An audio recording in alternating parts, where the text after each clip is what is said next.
স্বাধীনতা কবি মনীষা শৰ্মা।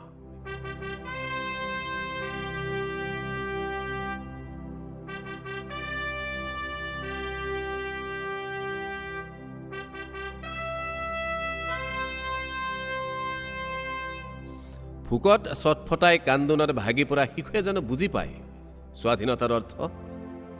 অথচ মাতৃদুগ্ধৰ স্পৰ্শত নিশ্চুপ হৈ শুই যায়।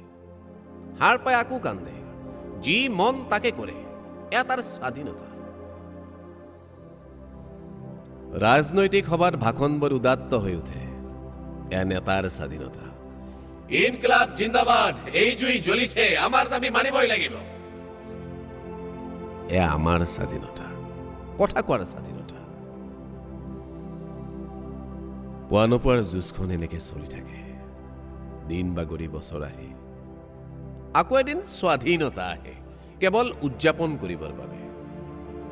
লঘু নেমৰে শ্ৰমিক, টকাত হৈ পুঁজিপতি, আমি কেৱল হাত চাপৰি বজাইছো, হাত চাপৰি। আমি স্বাধীন, আমি স্বাধীন।